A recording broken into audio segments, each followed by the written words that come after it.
Welcome back, everyone. I hope you're doing well. We're going to do this video called The Founding of Rome, Start of the Greatest Civilization. Why not? We've been talking a lot about Rome. I really just want to kind of like segment the genesis of Rome as well as kind of like see what happens after the fact. From the perspective of Magistra Vitae, I believe that's how you say the channel. So it's going to be in the description below, so go check them out. But let's jump right in, shall we? Rome, once a small and insignificant city in central Italy, would eventually rise to cover the entire Mediterranean. Little by little, the Romans forged one of the greatest empires in history, reaching from the Atlantic in the west to Mesopotamia in the east, from Britain in the north to the Sahara in the south. The profound impact the Romans had on the course of history can be felt even today. But this story starts far away from the Italian peninsula in the bygone times when gods and heroes still walked among us.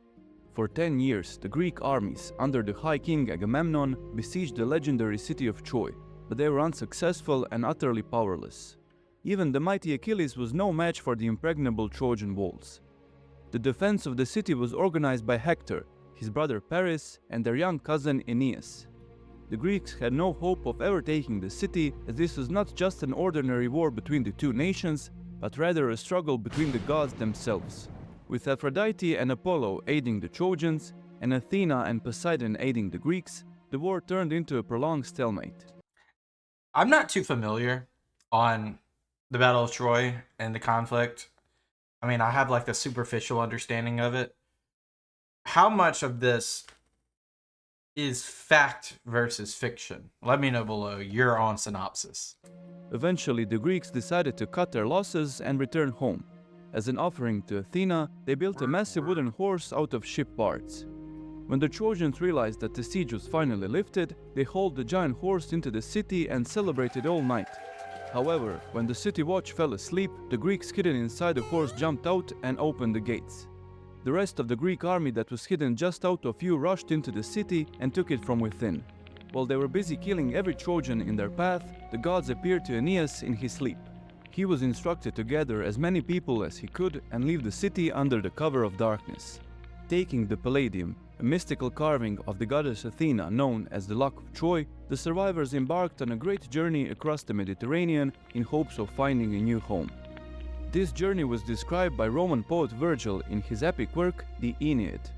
For years, the refugees sailed the seas, visiting numerous Greek islands and encountering all sorts of mythical creatures, not unlike Odysseus before them. After a small detour to Sicily, Aeneas finally arrived in northern Africa, where he found a bustling Phoenician colony, Carthage. Founded in 814 BC by Queen A long time ago. Really long time ago. Dido, who also had to flee her homeland, Carthage soon grew into a regional power. Although the events of the Trojan War occurred some 400 years before the founding of the city, we can be certain that the ancient authors didn't lose any sleep over such minutiae. The Trojans were welcomed into the city, and a marriage pact between Aeneas and Dido was agreed. But the gods had other plans and ordered Aeneas to continue on his journey in search of a new homeland for his people. When Dido saw his ships leaving, she cursed him and his descendants, proclaiming endless hate between Carthage and the sons of Troy, before ending her life. Okay. After sowing the seeds of the Punic Wars, the Trojans continued on their way. Following another small detour, this time to the depths of the underworld where Aeneas met his late father, he and his men reached Italy. 7 years after the fall of Troy, the Trojans finally disembarked near the mouth of the river Tiber. Exhausted and running low on supplies, they resorted to plundering the countryside. The king of the Laurentians, old man Latinus, gathered his men and charged the invaders. But seeing the sorry state the Trojans were in, he invited Aeneas to a council. Hearing the story of the fall of Troy and their subsequent wanderings, Latinus took pity on them and offered his friendship and an alliance. Hoping to finally end the wandering of his people, Aeneas eagerly accepted the offer. He married the king's daughter, Lavinia, adding a personal bond between the two leaders. Aeneas founded a town named Lavinium in honor of his wife. The Trojan Odyssey was finally over, and they could settle down in these new lands. In time, Lavinia would bear Aeneas a child, whom they named Ascanius. Another tradition claims that Ascanius was born in Troy before the destruction. Whatever the case may be, Ascanius had another name, Iulus. The Trojans, One of the most influential patrician families in Roman politics, the Iulii, claimed descent from Ascanius Iulus and by proxy from Aeneas and his mother, the goddess of love and beauty, Venus. Before the arrival of the Trojans, Lavinia had been promised to Turnus, the king of the nearby Rutuli. Angered by this insult, he gathered his forces and charged these invaders. The combined forces of the Trojans and the Laurentians successfully pushed back Turnus, but King Latinus was killed in the fighting, leaving Aeneas as the sole ruler I'm already loving this animation style. How about you guys? of the two peoples. Not accepting his defeat, Turnus turned to the Etruscan king Mezentius, the ruler of the nearby Caere. Concerned by the news of these strange foreigners, Mezentius agreed to aid Turnus and attack Lavinium. Hoping to unite the two peoples, Aeneas gave them the name Latins, honoring the late king. From then on, the Trojans and the Laurentians would act as one, never looking back on their ancestry. Rather than waiting for an attack behind their walls, the Latins rushed out to meet the aggressors. With his dying act, Aeneas pushed back Mezentius and secured a lasting peace for his people. The river Tiber would, from then on, mark the boundary between the Etruscans and the Latins. A tomb for Aeneas was built on the banks of the Numicus River, marking the final resting spot for the progenitor of the Latin people. Aeneas was succeeded by his son Ascanius, who was still too young to rule. His mother, Lavinia, assumed the regency and protected their people. When Ascanius came of age, rather than taking control of Lavinium, he left his mother in charge and set off to found another city at the foot of the Alban Hills, naming it Alba Longa. Obviously, this is like, I mean, when they went to Carthage, technically Carthage was founded in 814 BC. Wasn't Rome like founded around like 500-ish BC? I wish we knew what year this was. That's the only part I'm not following, is what year are we in right now during this? Ascanius ruled in peace until his death. His crown passed down from father to son in an unbroken line for 12 generations, reaching Procca. King Procca had two sons, Numitor and Amulius. The elder son, Numitor, was set to inherit the throne, but Amulius expelled his brother and seized the crown for himself. Okay. Hoping to prevent any claimants from challenging his reign, he killed all of Numitor's sons and forced his only daughter, Rhea Silvia, to become a Vestal virgin, thus ensuring she could not bear children. But it seems that the fates had already decreed the origin of the greatest city known to man, and Rhea was forcibly violated, Is that where those come from? giving birth to twin boys. She claimed that this vile act was done by the god of war, Mars, but this didn't save her or her twins from the wrath of Amulius. Rhea was thrown into prison, and the boys were ordered to be drowned in the river. It just so happened that the Tiber was overflowing at the time. The soldiers, fearing for their own lives, decided to leave the twins in one of the streams near the banks of the river, And so this is Romulus and Remus. hoping this would be enough to drown them. But as the water receded, the boys were left on dry land. A she-wolf was attracted to the river by the crying of the twins. She nursed them until a herdsman named Faustulus came along and saw the wolf gently licking the boys. He took the twins home, named them Romulus and Remus, and raised them with his wife as their own sons. Once again, how much of this is fact and fiction? Obviously, very skewed fiction, very skewed legend, but let me know where the facts could lie. Although the Romans generally believed in these stories, they too questioned the veracity of some of the more mythical parts. The pigeon. Roman historian Livy gives us a possible explanation for their origin. As he states, the herdsman's wife was a prostitute known as Lupa, meaning wolf, which eventually gave rise to the she-wolf legend. The twins grew up to be strong and capable young men. They enjoyed roaming through the woods on various hunting expeditions. Growing in strength and honing their abilities, the youth set their sights on a greater prize. They began attacking local brigands and taking their loot. They would then distribute the spoils among the shepherds. Slowly, a group of like-minded young men gathered around the twins. Enraged by the loss of their loot, the brigands decided to put a stop to their mischief. During the festival of Lupercalia, they set up a trap for the twins. Romulus managed to evade the attackers, but his brother Remus was not as lucky. He was captured and brought before the local chief, who was none other than their grandfather Numitor. Faustulus, realizing that one of his foster sons was in grave danger, told Romulus the marvelous story of how he had found them near the river.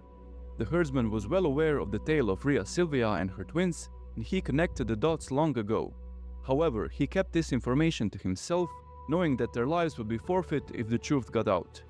The time for caution was now over, and armed with this new information, Romulus charged off to meet Numitor. But even before Romulus could reach his brother, Numitor too came to the same conclusion. After questioning Remus and noting his royal bearing, he was convinced that the boy was one of his long-lost grandsons. Romulus only confirmed his suspicions, and the two brothers were reunited. A plan was immediately hatched to depose Amulius and retake the throne of Alba Longa. They lacked the strength to take the city by direct assault, and they chose a more stealthy approach. Romulus led a small group of shepherds from one side, while Remus and Numitor's men came in from the other. Surprised by this sudden onslaught from multiple directions, Amulius was powerless to mount an effective defense, and he was quickly killed. The Alban soldiers, realizing what had happened, were now ready to bear down on them. However, before they could strike, they recognized Numitor, their former leader. Numitor still had a kingly aura, and the men listened as he spoke. He condemned his brother's actions, recounting the story of his sons and his daughter, Rhea Silvia. And everyone's happy now. He then presented the twins to the townsfolk. The soldiers abandoned their assault and accepted Numitor as their rightful liege. Having returned their grandfather to the throne of Alba Longa, the twins decided to found a new city on the banks of the Tiber, where they had been found by a she-wolf all those years ago. The twins were joined by settlers from both Lavinium and Alba Longa, along with a number of their friends among the shepherds. They were all hard at work on their new town, but even before the foundations were finished, a disagreement arose between the two brothers. They both On which hill? What hill do we want to be on? had the ambition to rule, but seniority could not resolve the matter as they were twins. In one version of the story, the brothers, lacking alternative solutions, turned to the gods. Romulus chose the Palatine Hill and Remus the Aventine. From there, they waited for a divine sign. In time, 6 vultures landed on the Aventine. Seeing this as a clear omen, Remus declared himself king. It is at that moment that 12 vultures landed on the Palatine. Not to be outdone by his brother, Romulus too declared himself king. With one side claiming priority of time and the other priority of number, they still couldn't agree on a single sovereign. The ensuing altercation turned violent, and Remus was killed by Romulus or one of his men. In the other, more famous version of the story, Romulus was hard at work fortifying the Palatine. It's crazy how similar the parallel is between Cain and Abel and Romulus and Remus. Very different, but still the parallel. Remus, mocking his brother, jumped over his half-finished wall. Enraged, Romulus killed Remus, exclaiming, "So perish, whoever shall overleap my battlements." Whatever the case may be, Romulus was left as the sole ruler of this new city that would bear his name in eternity. Rome. And thus Rome, the greatest city of antiquity, was born. The legendary date of the founding of Rome is April 21st, 753 Oh, I thought it was like 500. Wow. BC.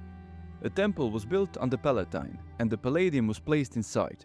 According to legend, as long as the Palladium was kept inside the city walls, Rome would not fall to foreign invaders. We should pause this story here to examine what little historical evidence we do have. There are no surviving documents from the earliest centuries of the city. What has survived is the oral tradition passed down through generations until it was finally written down by historians like Livy and his predecessors. The foundation of Rome was not a single event, like many Greek foundation myths, but rather a gradual process that predates Romulus and would continue into the times of his successors. So within this legend, because I was just like, what is going on? So we're talking about like Troy and the Greeks, and then this dispelment of Troy to Carthage, and then Carthage to Italy, and then through several, from the landing to the fighting to the passing downs to the, from the pass down to the Vestal Virgin having 2 children from the gods, almost like a Mary situation, right, where you're a virgin and you have a divineness to this. Then those 2 twins are sent to the river. River is overflooded. Soldiers left them. She-wolf, otherwise paralleled to like a prostitute wolf, took care of them. Then from there was gathered up, and then those boys grew up and then helped their grandfather grandfathers there. Grandfather retake the throne, and then they grew, and then they went to the Tiber, and then the Palatine Hill won out through the legend, and here we are, 753 BC. The Romans had two foundation stories and two founding fathers, Aeneas and Romulus. Later Roman writers did their best to connect the two stories, inadvertently creating chronological problems in the process. Aeneas was a member of the Trojan royal family and only a minor character in the Iliad. He is notable primarily for escaping the destruction of the city. A line in the epic suggests that his descendants would rule Troy once more. But considering no member of the ruling dynasty ever appeared in the Troad, Greek writers started looking for his descendants in the West. Stories of his wanderings began emerging throughout the Greek world and the wider Mediterranean. The earliest surviving reference connecting Aeneas to Rome appears in the 5th century BC. With the patronage of the first Roman emperor, Augustus, Virgil took these disparate elements and combined them into a compelling founding myth. His epic poem, the Aeneid, is regarded as one of the greatest works of Latin literature. Hoping to legitimize the rule of Augustus and Julius Caesar before him, Virgil incorporated a connection to Ascanius Iulus into the narrative, thus linking the Iuli to these ancient founders. On the other hand, the myth of Romulus seems to be considerably older and more local in origin. The story contains a plethora of elements found in other foundation myths and origin stories. Some of these elements are present across the Mediterranean and the Middle East, but also as far away as the Americas, South Africa, and Polynesia. This means that they can't be easily explained as a common tradition of a specific group, but are rather popular expressions of shared human ideas. This implies that the myth of Romulus was both ancient and indigenous. It is believed that the famous bronze statue of a she-wolf, known as the Capitoline wolf, was created by an Etruscan craftsman in the 5th century BCE. However, radiocarbon dating suggests that it was made much later, around the 11th century. What a difference. What a difference of 1600 years. These findings are inconclusive, and there is still no consensus on the matter, with many scholars favoring the Etruscan origin. Livy mentions that the statue of the she-wolf was erected at the foot of the Palatine Hill, and it was also mentioned by other Roman authors such as Pliny the Elder and Cicero. Some believe that these authors describe the Capitoline wolf. The twins were added to the statue around the 15th century when it was transferred to a museum. Regardless of its true origin, the statue is one of the most famous icons of ancient Rome, and it can still be found atop the Capitoline Hill. What we can say for certain is that the myth of Romulus and the she-wolf was widely accepted in Rome by around 300 BC at the latest. One of the first silver coins minted by Rome in 269 BCE featured the motif of the wolf suckling the twins. Although these myths contain little historical fact, they are nonetheless valuable. They stood alongside stories of possibly historical figures of the early Republic, like Brutus and Cincinnatus. Later Romans would look back at these simpler times of shepherds living in thatched huts and lament the passage of time and the deterioration of fundamental Roman values. These comparisons were especially striking during the reign of Caesar and Augustus, when the institutions of the Republic faltered and Rome slid back into monarchy. These myths also show how the Romans wished to be seen by other people of the era. Instead of one indigenous group founding the city, Rome emerged from a blend of various cultural influences. From its humble origins, Rome grew by extending citizenship rights to various different peoples, a practice that the Romans continued well into the times of the empire. With haste, but also with what do you call it? Hesitation. By incorporating first the Italians and later other foreigners into the population, Rome was able to call upon enormous numbers of soldiers to fight their expansionist wars. This is in stark contrast with their Greek neighbors, who strictly guarded their citizenship, leading to stagnation or... Well, in the contemporary times of Rome, ancient Rome, Republic, they also were very, as I said, there was a hesitation doing that all the way up to like the 1st century BC. In some cases, decline of the population. These legends involving gods and heroes from the mythical past suggest that Rome was destined to rise above all other cities in the Mediterranean. The real story, however, is far less grandiose, and Rome's eventual rise is far less certain than these myths would lead us to believe. But every single beginnings, whether it be Asiatic, Native American, African, European, Mediterranean, wherever we're talking about, has origins in myth and legend just because there's no writing, there's no archaeological evidence of the first people. So it has to have some blend. You have to have a hybrid of both. Prehistoric Italy was a hotbed of diverse and separate cultures. Divided by the Apennine mountain range, the ancient tribes of early Italy developed more or less independently from each other. Historians have identified over 40 distinct languages and dialects across the region. Wow. With the Roman conquest of Italy during the early Republic, these languages were gradually pushed out and replaced by Latin. Most of them are poorly documented and remain undeciphered. The languages of prehistoric Italy can be broadly divided into two main groups: those that belong to the Indo-European family and those that do not. The main non-Indo-European language of the peninsula was Etruscan, spoken in the region of Etruria, north of the Tiber, and in parts of Campania. Although spoken by the first advanced civilization on the peninsula, Etruscan remains undeciphered, shrouding the civilization in mystery. Other languages in this category are Rhaetic, possibly related to Etruscan, and the mysterious language of the Novillara inscriptions. However, most of the languages spoken on the peninsula were Indo-European, or more specifically Italic. Among these, the most significant is of course Latin, originally spoken only in a small Eliscan, never heard of that one. region of Latium south of the Tiber. Latin would go on to become the most influential language in the whole of Europe. Closely related to Latin is Faliscan, spoken further upstream of the Tiber.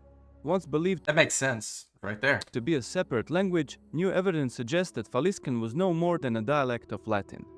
Other Like Creole and French. closely related languages to Latin are Venetic, spoken in northeastern Italy around modern-day But that's not a different dialect. You know what I mean. Venice, and Sicel, the extremely poorly documented language of the indigenous Eastern Sicilians.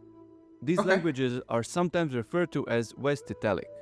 The other Italic languages of the peninsula form a closely related family of Osco-Umbrian languages spoken in central and southern Italy. Central Italian tribes like the Sabines, Marsi, Equi, Volsci, and others all spoke Umbrian dialects, while the southern tribes such as the Samnites, Lucanians, and Bruttians spoke Oscan. Other, non-related Indo-European languages in Italy were Greek in the south, Mesopic in the southeast, Celtic in the north, and Ligurian in the northwest.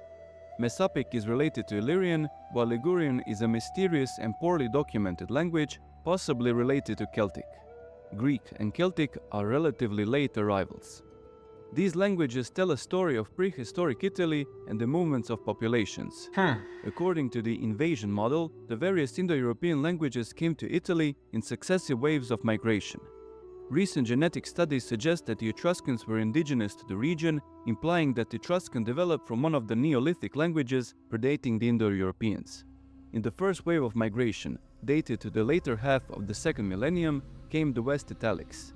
Coming in from the east, they pushed back the indigenous population to the west of the peninsula.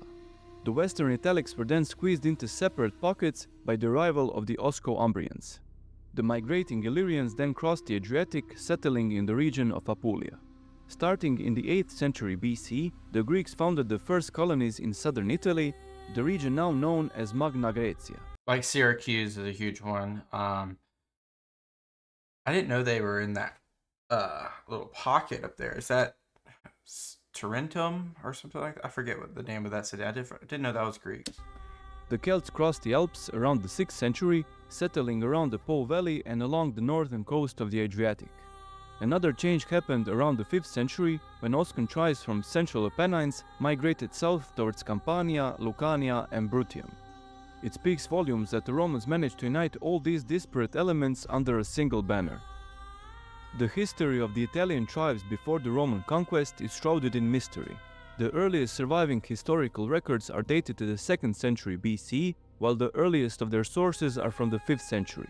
This means that there is still a significant 400-year gap from the beginning of the Iron Age to the first historical records. Some of these gaps are partially filled by archaeological evidence, but there is only so much that we can learn from ancient ruins and burial sites. Yeah, we can only make assumptions at that point. During the Bronze Age, Italy was populated by a fairly uniform Apennine culture. Evidence of this culture can be found across the peninsula, mainly through burial sites and traces of pottery. However, during the wider Bronze Age collapse in the Mediterranean around 1200 BC, this culture disappeared entirely, only to be replaced by several different cultures.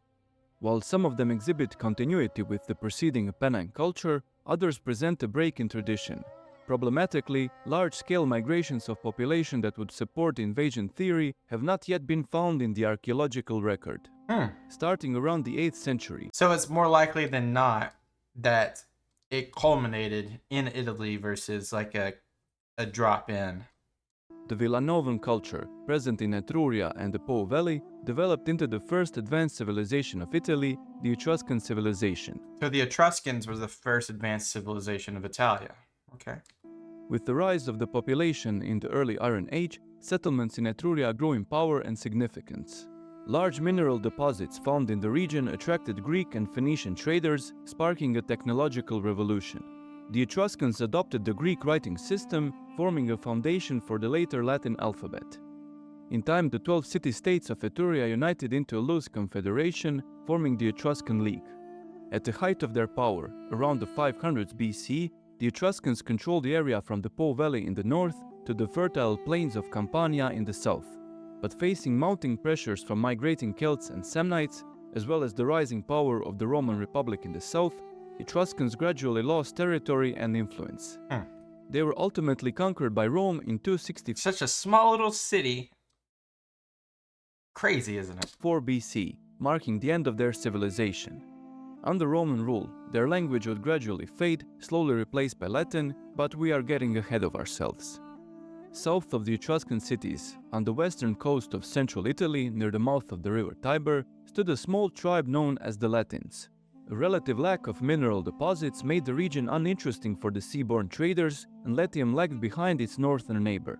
Gradually, as land routes connecting Etruria and Campania saw increased activity, the Latins joined trade networks, resulting in sustained economic growth. So Rome was kind of like at the center of that. Initially, the Alban Hills were the center of trade in Latium, but slowly they faded into obscurity as the new site on the banks of the Tiber grew in importance. I wonder if these roads kind of gave way to the rise of Rome. This shift can also be seen on the other side of the Tiber, where way grew at the expense of nearby Caere.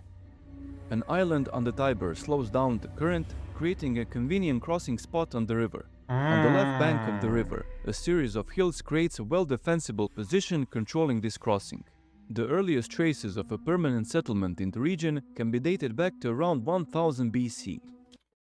Which is like 300-ish years prior to the founding, right? Starting as individual villages on these hills, named Capitoline, where the wolf is, Palatine, where Romulus was.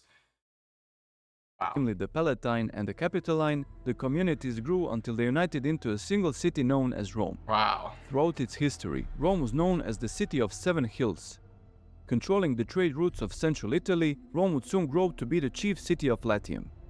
From the early days, Rome was a melting pot of different cultural influences. Built on the edge of Latin territory, near the borders with Etruria and close to the Sabines to the north, Rome was a frequent stop for traders of all kinds. It is likely that this multicultural origin is the reason for Rome's open citizenship policy during the Republic. Yeah, it's almost like a pilgrimage. The legendary date of the foundation of the city, 753 BC, is no more than speculation invented by ancient authors. It's an arbitrary date, but archaeologically we can see a 300-year difference. As previously mentioned, the first traces of a permanent settlement can be dated long before that date. Wow. Recent discoveries of fortifications on the Palatine, dating to the middle of the 8th century, lend some credibility to the story. However, the first evidence of an organized city-state on these hills are dated to the middle of the 7th century, some 100 years after the legendary date. Romulus would go on to rule his city for 37 long years. 7 hills, 7 kings. Interesting. After his death, the crown passed from one man to another until it reached a ruler so cruel that Romans swore a sacred oath, never again to let one man rule the city. Which gives the whole meaning of how much they despised kings. Join us next time as we discuss the 7 legendary kings of Rome and Amazing. I don't know if we've done a video on this channel. I mean, I've done so many new channels recently that I can't remember, especially because there are a lot of them are based in antiquity, but I don't think so. I think this is our first video ever with this channel. Like I said, in the description, you can check them out. But amazing. At first I was kind of like taken aback because I was like, okay, this is going to be more about the myth and legendary side of Rome, but it kind of meshed. It meshed um, with the ethnicities and the cultures and the languages and the history of Italia, which is amazing. And it kind of brought in how Carthage played a part in it, how Troy played a part in it within the mythological side. And then, yeah, awesome. I was very excited. I'm very excited to continue watching videos on this channel. Thank you guys so much for watching with me, though. I'll see you guys next time. Peace out. Bye bye.